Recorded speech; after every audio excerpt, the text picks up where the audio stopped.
अस्सलाम वालेकुम नाजरीन एंड हाजरीन। मैं आज हाजिर हूँ अपने पॉडकास्ट और इंटरव्यू द पावर मिनट से।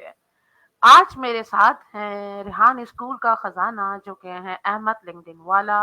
और माशाल्लाह माशाल्लाह रिहान स्कूल से इनका ताल्लुक पिछले 2 ढाई साल से है। और अभी को असिस्ट कर रहे हैं ये रिहान फाउंडेशन को। He is really amazing personality, very confident, और उनकी सोच, उनकी बात, उनका अंदाज है निराला। तो आज हम मिलते हैं अहमद लिंक्डइन वाला से। अस्सलाम वालेकुम अहमद। वालेकुम अस्सलाम। कैसी हैं आप? बहुत बहुत शुक्रिया आपने अपने पॉडकास्ट के लिए मुझे इनवाइट करा। और नाजरीन आप सभी हमें देख रहे होंगे।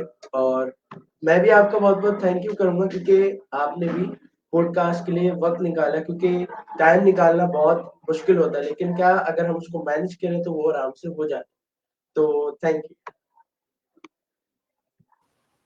जबरदस्त अहमद, मैं बहुत एक्साइटेड हूँ आज आपसे बहुत कुछ जानने के लिए, क्योंकि आपने रेहान स्कूल में बहुत ज्यादा वक्त गुजारा है। तो हो सकता है कुछ नया, कुछ दिलचस्प सा आपसे मुझे सीखने को मिले और जानने को मिले। मुझे ये बताइएगा कि आप रेहान स्कूल से कब से वाबस्ता हैं और क्या चेंज है जो आपने उस दौर में और अब देखा, प्लीज शेयर कीजिएगा। सबसे पहले तो रेहान स्कूल कुरंगी कैंपस 2022 में ज्वाइन करा था। और तब ये फ़र्क था कि स्कूल प्रॉपर नहीं था, और स्कूल प्रॉपर इस वजह से नहीं था क्योंकि वो स्टार्टिंग थी। इसके साथ-साथ उसमें जो हमारा करिकुलम है वो अब आया। और उसी 2022 के अंदर आहिस्ता-आहिस्ता हम उसके अंदर भी गए, पढ़ाई भी करी और उसको भी सीखा जो हमारा ऑनलाइन स्किल्स था। फिर उसके बाद 2023 में प्रॉपर सिस्टम क्रिएट होने लगा, करिकुलम आने लगा, लेवल्स आने लगे। और जो मेरी स्टडीज़ थी वो मैंने साइड में करी। दूसरा, उन स्टडीज़ के बाद मैंने क्या करा, फिर डायरेक्ट मैंने डिजिटल स्किल्स पे ज़्यादा फोकस करा। और 2024 में 2024 में बहुत ज़्यादा ही चेंज आया, वो इस वजह से क्योंकि 2023 से जो है उसको करने की वो स्टार्टिंग हो गई थी। मतलब प्लानिंग हो चुकी थी, स्कूल सारा चेंज हो रहा था। चेंज ऐसा हुआ कि change makers room, startup room और टूल रूम, इसके साथ-साथ स्टूडियोज़ और इसके साथ-साथ प्रॉपर एक सिस्टम, एक प्रॉपर करिकुलम। फिर उसके बाद ये जो एक्सपो जाना हुआ, सबसे पहली एक्सपो थी फूड फेस्ट की, जिसमें मैं गया था स्कूल वालों के साथ। और उस टाइम में मुझे ये भी नहीं पता था कि एक्सपो होती क्यों है, लेकिन एक्सपो नाम सुन के थोड़ा यूनिक लगता। फिर उसके बाद आहिस्ता आहिस्ता बिल्ड करता गया अपने आप को और काफी कुछ सीखा स्कूल से। लेजीनेस बहुत ज्यादा थी, लेकिन लेजीनेस को टैकल करना भी अब आहिस्ता आहिस्ता आ रहा है, लेकिन आ रहा है। दूसरा, जब एक्सपो में गए तो वहां पर कुछ टाइम पे बैग के साथ ही चले गए थे, क्योंकि क्या था कि स्टार्टिंग थी। फिर आहिस्ता आहिस्ता डिसिप्लिन आया एक्सपो के अंदर, और वो डिसिप्लिन ऐसे आया कि हमें पता चला कि एक्सपो होती क्यों है। एक्सपो इस वजह से होती है क्योंकि वहां पर होते हैं इवेंट्स, वहां पर होते हैं ब्रांड्स के प्रमोशन, वहां पर होते हैं एक्टर्स आते हैं, सेलिब्रिटीज आते हैं, तो हम उनसे भी मिल सकते हैं। दूसरा, वहां पे एक्सपर्ट्स आते हैं और एरिया वाइज एक्सपोज होते हैं। जैसे लाहौर में एक्सपो होता है, कराची में एक्सपो होता है और ओकाड़ा में एक्सपो होता है। इसी तरह से मुख्तलिफ हमारे शहर हैं जिनमें एक्सपो होते हैं। फिर उसके बाद उससे बाद एक और एक्सपो आया जो कि था टेक्नो फेस्ट। और जो टेक्नो फेस्ट था वो इतना मजेदार था, लेकिन क्या था, हमारा एक्सपीरियंस उससे और बढ़ता गया। एक्सपीरियंस कैसे बढ़ा?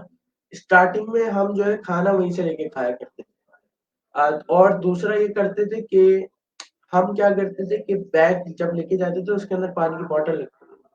लेकिन फिर आहिस्ता आहिस्ता समझ आने लगा कि यार हमें इसको किस तरह से हैंडल करना है। और जब उसको हैंडल करा तो ये हुआ कि हम ये समझे कि हमें किस तरह की कॉस्ट को बचाना है। जैसे फर्ज के तौर पे अब जो एक्सपो होते हैं उसमें मैं खाना घर से लेके जाता हूँ, और पानी की बोतल भी एक दफा मैंने रख ली थी। बाकी ये था कि कुछ स्टॉल ऐसे होते हैं वहां पे पानी सस्ता मिलता है, लेकिन हम क्या था कि हम फूड कोर्ट से जाके बॉटल ले रहे थे। तो मैंने एक चीज ये भी नोटिस करी कि एक मेरा ब्रांड पाकिस्तान था, तो मैं आपको एक एक्सपीरियंस भी शेयर करता हूँ। मैं गया एक स्टॉल पर, और उस स्टॉल पे जाने के बाद हुआ ये कि मैंने लिया वहां से क्या, एक कोल्ड ड्रिंक की बोतल जो कि फूड कोर्ट में 100 रुपए की मिल रही थी, और वहां पे 60 रुपीज की एक कोल्ड ड्रिंक की बोतल, इतनी बड़ी बोतल थी वो, और आराम से मैंने वो पी ली। तो ये है कि एक्सपो में जाने से ना दिमाग और खुलता जा रहा है। और बाकी इसके साथ ये हो रहा है कि पहले एक्सपो में मेरे लग जाते थे 500 से 1000 रुपए, अब लगते हैं सिर्फ 300 से 200 रुपए। वो इस वजह से क्योंकि हमारा एक्सपो जब जाते हैं तो मेरे घर से एक R3 बस जाती है, और वो जस्ट 50 रुपीज चार्ज करती है हमें ले जाने में। तो जब हम जाते हैं वहां पर तो हमारा जो पिछला एक्सपेंस है वो बहुत वो हो जाता है, तो एक्सपेंस हमारा कम हो जाता है। तो यही मेरा दिमाग खोला एक्सपो में जाने के बाद, फिर आहिस्ता आहिस्ता स्टडी भी पूरी करता गया। अभी और भी आगे स्टार्ट करना है, आइडियाज है, और दूसरा लेवल को भी मैंने कंप्लीट करना है। और साल में तो नहीं है, कह सकता हूँ कि 1 महीने में मैं जरूर करने की कोशिश करूंगा, और मैंने टारगेट लिया है। दूसरा जो को असिस्टेंट वाला वर्क है वो बहुत अच्छा हो जा रहा है, और जो को असिस्टेंट वाला वर्क है वो शुरू हुआ था मेरा 2024 के दिसंबर या जनवरी में, जब मैं सर रेहान के साथ सलीम हबीब यूनिवर्सिटी गया था। तो वो जब यूनिवर्सिटी गया था तो उसकी असल वजह ये थी कि मैंने उस इवेंट के रजिस्ट्रार या यूनिवर्सिटी के रजिस्ट्रार, सॉरी, उनको मैंने प्रपोजल भेजा या कांटेक्ट करा लिंक्डइन के जरिए। तो लिंक्डइन काफी इसके लिए कारगर बना। वो ऐसे बना कि लिंक्डइन पे क्या है, ज्यादातर ऐसे ऐसे लोग हैं जो कि यूनिवर्सिटी से एफिलिएटेड है और वो ऑथेंटिक है। और मेरा फिर वो एक्सेप्ट हुआ, फिर हम अगले दिन गए, और सर रेहान जैसी शख्सियत मैंने आज तक नहीं देखी। क्योंकि सबसे पहले तो जो जो बात कहते हैं, भले वो डांटते भी है, लेकिन वो उसमें भी मेरा ही फायदा होता है, उसमें कोई मेरा कोई नुकसान नहीं है, वो मेरे भले के लिए मुझे डांटते हैं। तो डांटते भी, ज्यादा नहीं डांटते, प्यार भी करते हैं, ऐसी बात नहीं है। और जो दूसरी बात है वो ये है कि जब हम इवेंट में गए, जब अवार्ड लेने की बारी आई, तो उन्होंने अपना अवार्ड मुझे दिया। तो ये जो ये वाली अचीवमेंट है ये बहुत ही बड़ी है मेरे लिए। इस अचीवमेंट को मैंने बहुत ही मेहनत से करा है। मेहनत कैसे, पहले मैं, मेरे जो मामू थे, हमारा एक फैमिली ग्रुप है एजुकेशन वाला, तो उसमें उन्होंने शेयर करा। फिर उसके बाद क्या हुआ कि वो जो पीडीएफ था वो मैंने उन्हें सेंड करा। जो 5 भाई थे, 5 भाई को सेंड करने के बाद उन्होंने कहा कि इसका कॉन्टेक्ट निकाले, आप रजिस्ट्रार तक जाएं। फिर जब मैं रजिस्ट्रार तक गया तो बाकी हमारा जो सीन है वो ऑन हो गया। फिर अल्हम्दुलिल्लाह हम अगले दिन गए। तो सबसे पहले साल की पहली अचीवमेंट थी, जो कि ये मैंने काम करा था जब दिसंबर की जो है था आखिर आखिरी दिन था, अगला साल लगने वाला। तो इसको कह सकते हैं कि बहुत मिक्स्ड है। इसी तरह से मेरी अचीवमेंट्स होती गई, और अभी मैं आपके सामने क्या कहने हैं भाई, लाजवाब, बहुत मज़ेदार। और माशाल्लाह एक कंटिन्यूअसली ग्रोथ की तरफ आपकी परफॉर्मेंस, अल्लाह ताला आपको और कामयाब करे। अहमद, मुझे ये बताइएगा, जैसा कि आपने बताया कि सर रेहान को अवार्ड मिल रहा था और वो आपने लिया, क्या फीलिंग्स थी उस वक्त? दिल में क्या जोश जागा, आंखों में क्या चमक पैदा हुई, प्लीज बताइएगा। सबसे पहला तो ये देखा कि जो सर रेहान थे, उन्होंने मुझसे पहले ही कह दिया था कि अवार्ड मैं नहीं लूंगा, आपने रिसीव करना है। और दूसरा, जब मैं वहां खड़ा हुआ था तो एक जगह ऐसा था कि मुझे पता नहीं था कि वहां पे कोई मतलब उनके साथ कोई बातचीत कर रहा है। तो उन्होंने मुझे पकड़ा, वो लेके गए, उन्होंने बोला इनका नंबर लीजिए और इनसे इंटरव्यू कीजिए। फिलहाल मैंने उनसे बातचीत तो करी, इंटरव्यू की बहुत जल्द होगी, पॉडकास्ट आ रहा है। अच्छा, और जो दूसरी बात है वो ये है कि सर रेहान ने मुझे क्या कहा कि सबसे सेल्फीज भी लाजमी लेनी है, वो भी मैंने करी। नंबर्स भी कलेक्ट करे, और अपॉर्चुनिटीज भी क्रिएट करी है, जो कि इंशाल्लाह आगे आएंगी। और अभी मैं बताऊंगा नहीं क्योंकि वो बहुत इम्पोर्टेंट है और सरप्राइज आप सबके लिए। अच्छा, इसके साथ साथ जब हम गए स्टेज पे, तो वो मुझे कंधे पे या समझे पुश करते हुए लेके गए, वो भी प्यार से। जब वो मुझे पुश करते हुए प्यार से सीढ़ियों पे लेके जा रहे थे, फिर उसके बाद हम लोग स्टेज पे गए और इसके बाद उन्होंने लोगों से कहा अवार्ड ये लेंगे, तो वो लोग उनको देख के मुस्कुरा रहे थे और फिर मैंने अवार्ड लिया और अवार्ड पे भी लिखा हुआ था गेस्ट ऑफ ऑनर। तो अल्हम्दुलिल्लाह ये वाली अचीवमेंट भी ले ली है और इंशाल्लाह इसको वैसे भी करना है।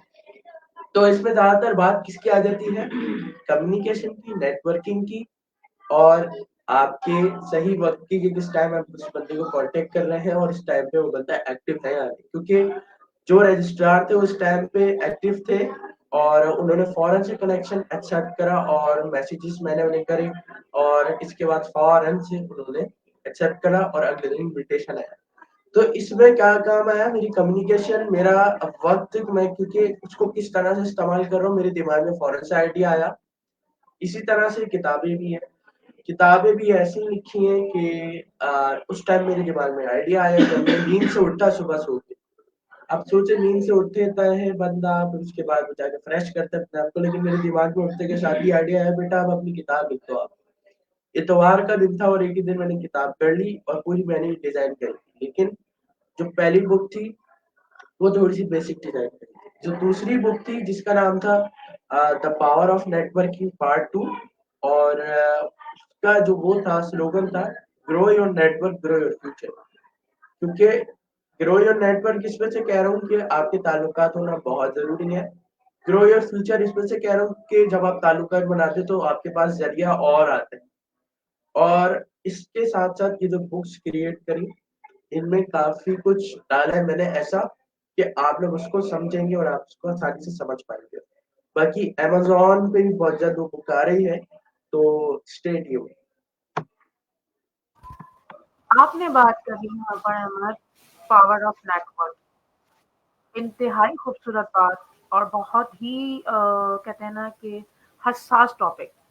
मैं यहाँ जानना चाहूंगी कि आपके व्यूज से और मेरे इस प्लेटफॉर्म से ये उन तमाम बच्चों को जो न्यू लर्नर्स हैं, क्या आप बताएंगे कि what is the power of networking? सबसे पहली पावर ऑफ नेटवर्किंग यह है कि जब आप किसी इवेंट में जाते हैं तो वहां पर आप मिलते हैं लोगों से। और दूसरा, जब आप उन लोगों से मिलते हैं तो कुछ लोग ऐसे होते हैं जो आपको अपनी तरफ खींच लेते हैं, कुछ लोग ऐसे होते हैं जो आपको अपनी तरफ अट्रैक्ट करते हैं। तो अट्रैक्ट जब आप उनसे होते हैं तो ये होता है कि आपकी उनसे दोस्ती हो जाती है। और दोस्ती होने के बाद ये होता है कि आप लोग एक दूसरे को और अच्छे से जानने लग जाते हैं। तो नेटवर्किंग अगर आप एक्सपो में जाने से पहले करें कैसे, जो बंदा एक्सपो में जा रहा है, जो कोई बहुत ही एक्सपर्ट है अपनी फील्ड में, आपने क्या करना है कि आपने उससे कांटेक्ट करना है। कांटेक्ट कैसे, उनके पोस्ट लगी हुई फेसबुक पे, उस पोस्ट को देखने के बाद आपने मैसेंजर पे जाना है। और मैं आपको अपना तरीका बता रहा हूँ। मैसेंजर पे जाने के बाद फिर आपने लिखना है, अस्सलाम वालेकुम, I am also attending this event, see you there, let's talk and let's talk some fascinating things, या कुछ इस तरह का मैसेज बना के लिख दें। उससे क्या होगा कि उससे वो जो बंदा होगा वो आपको और जानने लग जाएगा और उससे क्या होगा, ट्रस्ट बिल्ड होगा, क्योंकि आप भी उसी इवेंट में जा रहे हो और वो बंदा भी उसी इवेंट में जा रहा है। वो बंदा अपनी फील्ड का एक्सपर्ट है और आप लर्निंग प्रोसेस में, लेकिन वो भी लर्निंग प्रोसेस में ही रहते हैं। तो आप लोग जब एक दूसरे से मिलते हैं, प्रॉपर नेटवर्क कायम होता है, फिर क्या होता है कि उन्हीं के ही नेटवर्क के लोग आपको पहचानने लग जाते हैं जब आप फेसबुक पे या उनकी तस्वीर लगाते हैं कि यार ये बंदा इससे मिला हुआ, मैं भी इसको जानता हूँ, चलो इससे कनेक्ट होते हैं। That's called bridging. दूसरे को देख के दूसरे से कनेक्ट होना, फिर उसके बाद आपने उसका फायदा उठाना। अच्छा, और इसके साथ साथ नेटवर्किंग का फायदा और आता है कि जो लोग इवेंट का ऑर्गेनाइज करते हैं, वो लोग क्या करते हैं कि वो लोग ये देखते हैं कि आपकी एक्सपर्टीज क्या है, फिर वो आपको उसी तरह से इवेंट पे एज अ गेस्ट भी बुला सकते हैं। जी हाँ, ऐसा हो सकता है। और वो आपको पॉडकास्ट में भी बुला सकते हैं, वो आपको एफएम रेडियो भी एक दफा सिंध पुलिस एफएम पे भी गया था, लेकिन कैसे गया था, किसी बंदे की पोस्ट देखी थी, उनको जाके इनबॉक्स करा था, उनका ट्रस्ट बिल्ड करा था, फिर गए मैं एफएम पे। तो यही तरीका है नेटवर्किंग का। और नेटवर्किंग इसी वजह से ज़रूरी है कि वो आपको प्रोफेशनल बना देती है वो इस वजह से, क्योंकि आप ज़्यादातर लोगों से मिलते-जुलते हैं, कम्युनिकेशन सीखते हैं और दूसरा आप में उससे और कॉन्फिडेंस बढ़ता है। तो नाज़रीन थोड़ा-सा वक़्फ़ा लेते हैं क्योंकि क्या है थोड़ा-सा इंटरनेट का या कोई टेक्निकल एरर आ गया है, तो अभी हम कंटिन्यू रखते हैं। अच्छा, तो अगली बात ये थी कि नेटवर्किंग और इस वजह से ज़रूरी है क्योंकि हर फ़ील्ड का बंदा आपको, अगर आप नेटवर्किंग क्रिएट कर रहे हैं, तो आपको आराम से मिल जाता है। वो कैसे? कि अगर आप उससे कॉन्टैक्ट रहेंगे या उससे कॉन्टैक्ट में रहेंगे, तो उससे आपका फ़ायदा होगा। और दूसरी बात, अगर मैं आपको बताऊँ कि एक वाक़या सुनाता हूँ। एक था पाकिस्तानी कॉमर्स का इवेंट, पाकिस्तानी कॉमर्स एसोसिएशन है, उनका इवेंट था। उसमें सर रेहान ने भी जाना था, लेकिन किसी वजह से वो जा नहीं सके। तो उस इवेंट में मैं गया था, तो उस इवेंट में ये हुआ कि मेरे एक दोस्त बन गए थे जिनका नाम था वकास अहमद डार, जो कि को-फाउंडर है ट्रैक्स पाकिस्तान के। तो उनसे मेरी दोस्ती ऐसे ही हुई थी। पहले हमने क्या करा, हमने मैसेंजर पे टॉक करी, मैंने उनसे मैसेंजर पे टॉक करी। फिर दूसरा एक्सपो में उनसे मुलाकात हुई, तीसरा फिर उसके बाद जब वहाँ गया तो वहाँ पे भी मेरी उनसे मुलाकात हुई। तो मुलाकात होने के बाद उन्होंने फिर क्या करा कि मुझसे हेल्प ली। हेल्प कैसे की कि उन्होंने अपना जो फ़ोन है उसकी ज़िम्मेदारी मेरे पे डाल मुझ पे रख दी और मुझसे अपनी पिक्चर्स क्रिएट करवाई। सॉरी। तो नेटवर्किंग का ये फ़ायदा होता है कि आपसे लोग इस तरह से दोस्त हो जाते हैं, इवन के सीईओज़, फाउंडर्स, को-फाउंडर्स, तो आपकी जो ताल्लुकात वाली चीज़ है वो इससे बहुत अच्छी बन सकती है। इसी वजह से नेटवर्किंग की फ़ील्ड बहुत ही ज़रूरी है, जिसमें आप लोगों से मिलते-जुलते हैं, जिससे आपकी कम्युनिकेशन बहुत ज़्यादा बेहतर होती है।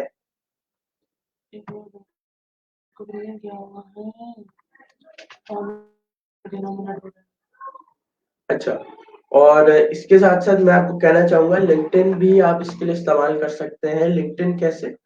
जब आप जाएँगे लिंक्डइन पे और लोगों को कनेक्ट करेंगे, आप ऐसे लोगों को कनेक्ट करेंगे जो कि पाकिस्तान से हैं या उनका ताल्लुक किसी यूनिवर्सिटी से है या उनका ताल्लुक यूएस से है, तो आपका उससे काफ़ी फ़ायदा है। और वो फ़ायदा ऐसे है कि वो बंदा अपनी फ़ील्ड के अंदर एक्सपर्ट है, तो आप उसको लर्न कर सकते हैं। पहले उन्हें दोस्त बनाएँ, उन पे ट्रस्ट हासिल करें और एक-दूसरे से सीखें और सिखाएँ। Thank you so much, Ahmad, for sharing the precious information to all of us. Ahmad, मुझे ये बताएं, ये लिंक्डइन वाले का क्या कॉन्सेप्ट है पीछे और क्या बैकग्राउंड है, थोड़ा सा शेयर कीजिएगा प्लीज। सबसे पहला तो लिंक्डइन एक ऐसा प्लेटफॉर्म है जहाँ पर आप जॉब ढूंढते हैं, कारोबार करते हैं, अपनी सर्विसेज बेचते हैं। ज्यादातर लोगों ने ये सुना होगा। सबसे पहले तो लिंक्डइन एक ऑनलाइन सर्विस प्रोवाइडर कंपनी है, लिंक्डइन खुद यही कहता है। और दूसरा, लिंक्डइन और इन चीजों के लिए इस्तेमाल होता है, कारोबार के लिए भी, और एजुकेशनल इंस्टीट्यूट के पेजेस भी वहाँ पे आराम से बन जाते हैं। रेहान स्कूल मुनव्वर कैंपस का भी पेज मैंने उसमें बनाया है, इस्लामाबाद का भी बनाया, कोरंगी का भी बनाया है, एआई टीचर इंस्टीट्यूट का भी बनाया है।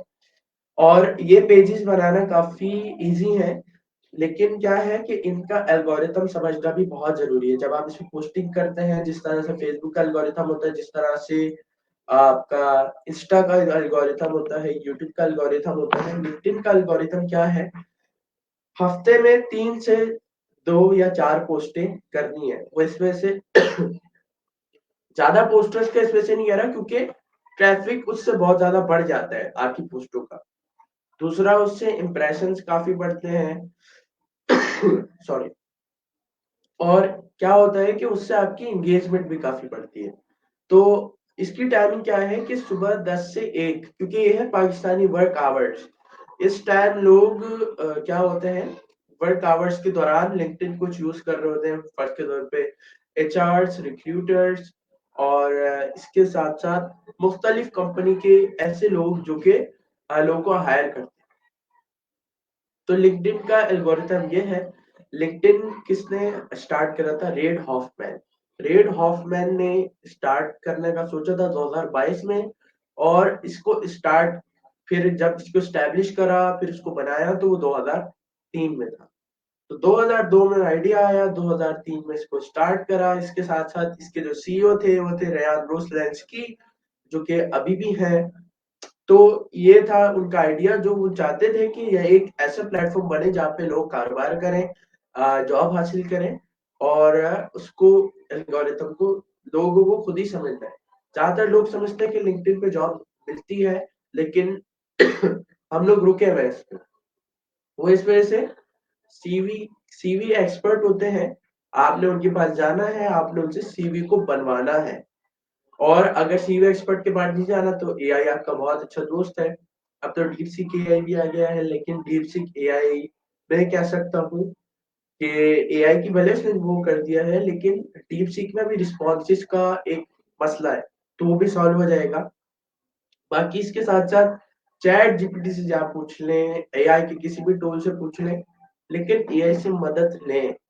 अगर आप उस बंदे के पास नहीं जा रहे हैं जिस बंदे के पास सीधी एक्सपर्टीज का स्किल है, क्योंकि क्या होता है कि ज्यादातर लोग चाहते हैं कि वो खुद से रिसर्च करें और खुद से उस काम को करें। तो इसका इस्तेमाल करें, और लिंक्डइन यही प्लेटफॉर्म है जहां पर आप सर्विस बेच सकते हैं, एफिलिएट मार्केटिंग कर सकते हैं।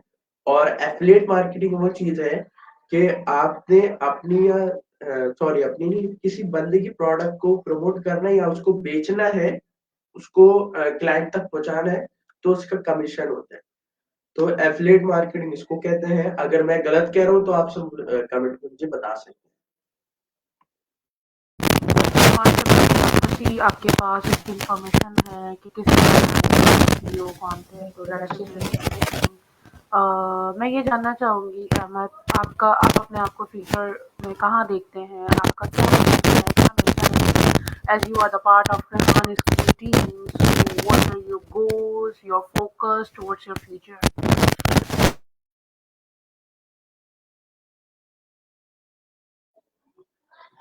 अच्छा, तो आगे का जो गोल है वो ये है कि I want to become an entrepreneur, startup company start करनी है सॉफ्टवेयर पे। और काफी यूनिक आइडिया है जो कि अभी कॉन्फिडेंशियल है, क्योंकि वो अभी प्रोसेस में चल रहा है। और और जो आगे के वो है गोल्स है, अभी तो रेहान स्कूल को और आगे बढ़ाना है। स्कूल्स में जाके हमने विजिट्स करने हैं, और 5 पे जब आ जाएंगे तो हम फिर से विजिट करना स्टार्ट कर देंगे। और इसके साथ साथ हमने रेहान स्कूल को प्रमोट इस वजह से करना है क्योंकि हमारा जो करिकुलम है वो काफी डिफरेंट है, और इससे मैं आगे ही बढ़ा हूँ, इसी से ये मैंने सीखा है। और सेल्फ लर्निंग भी एक चीज होती है। हम कोई ख्वाब नहीं बेच रहे हैं, हम क्या कर रहे हैं, हम बच्चों को सिखा रहे हैं कि अपने आप से कैसे लर्न करना है। जो भी चीज ना आती हो, ask chat GPT, ask chat GPT. क्यों? क्योंकि आप खुद से सेल्फ लर्निंग कर रहे हैं। सेल्फ लर्निंग जिस बंदे को आती है वो बहुत ज्यादा ही हर फील्ड में आगे बढ़ता है। तो सेल्फ लर्निंग काफी जरूरी चीज है। सेल्फ लर्निंग करें, सेल्फ लर्निंग से ही आगे बढ़े। इवन के हमारे पास एक्सपर्ट इंस्ट्रक्टर्स भी हैं, लेकिन क्या है कि बच्चे ज्यादा सीखते हैं किससे? सेल्फ लर्निंग से। हर इंसान को अगर सेल्फ लर्निंग आ गई तो वो सबसे कामयाब है।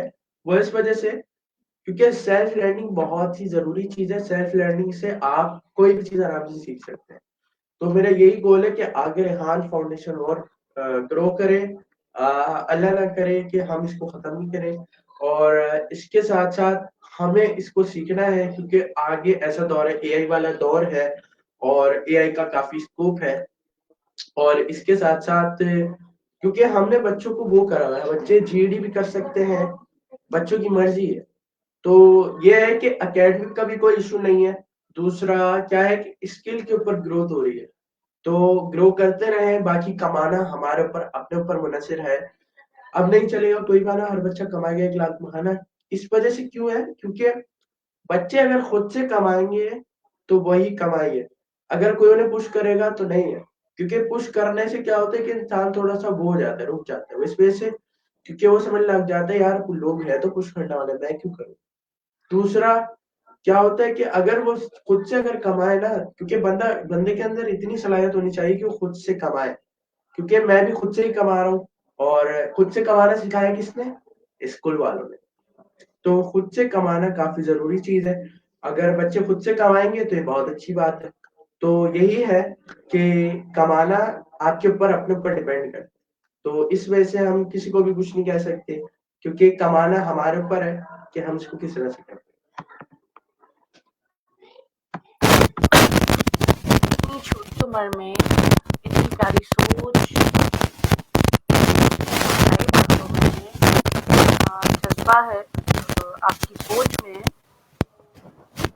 अमर, आपको मेरी आवाज क्लियर आ रही है? ऑलराइट। इतनी सोच, इतनी गहराई, इतनी पुख्तगी, इट्स रियली अमेजिंग। मैं हैरान हूँ और मतलब इतनी छोटी उम्र के बच्चे आज इतनी वसी सोच रखते हैं।